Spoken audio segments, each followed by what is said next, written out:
Ever notice how some people stay calm, even when everything is falling apart? Traffic, arguments, bad news. They move through it all like still water. That peace isn't luck, it's psychology. Part 1. What calm really means. In psychology, this skill is called emotional regulation, the ability to notice what's happening inside before it explodes outside. Calm people don't suppress emotion, they guide it. They pause and ask, what's really happening here? That tiny pause gives logic time to catch up to emotion. They're not ignoring stress, they're reframing it. Where others see chaos, they see choice. Part 2. Thinking differently. When something goes wrong, calm people don't think, this is terrible. They ask, is this dangerous or just uncomfortable? That question flips the brain's stress switch. It's called cognitive appraisal, deciding how much power a moment really deserves.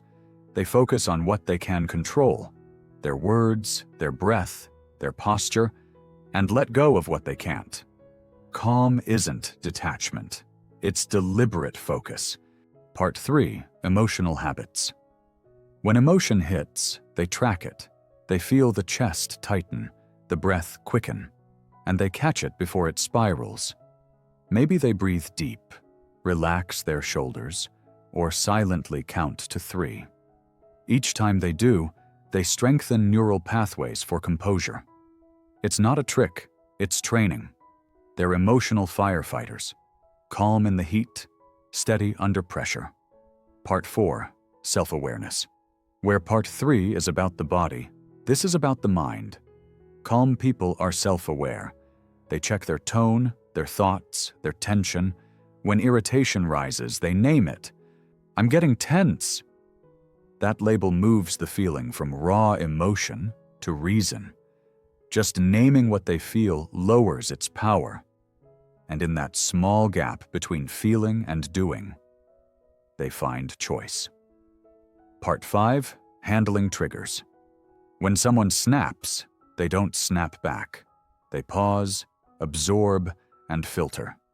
They think, this isn't about me. That's emotional detachment, not coldness, but boundaries. They treat chaos like weather. You can't stop the storm, but you can choose not to stand in the rain. Instead of defending, they lower their voice, breathe slower, ask questions, and tension, on both sides, starts to drop. Part 6. Turning emotion into response. When anger or fear appears, they don't fight it, they translate it. Instead of, I'm furious, they think, I care deeply about this. That's called reappraisal, changing how you see something, so it changes how you feel. Their inner voice becomes a coach. What can I learn here? What's the next best move? That mindset turns chaos into clarity. They stay centered. The eye of the storm. Part 7. Calmness is built, not born. Calmness isn't a personality, it's a practice. Every pause, every breath, every reframed thought rewires the brain. Neuroscientists call it neuroplasticity, your brain reshaping itself through repetition. Calm people train daily, not in silence on a mountain, but in small moments. A deep breath before replying, a quiet walk after a hard day.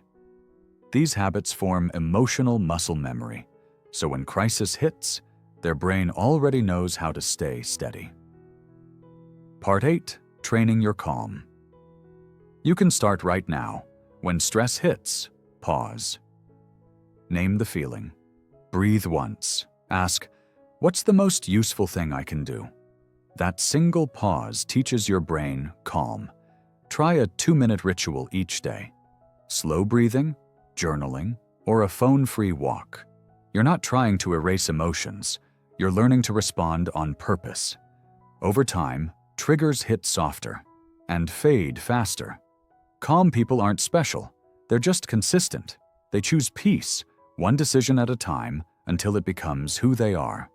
Because calm isn't the absence of storms. It's learning to stand steady in the middle of them.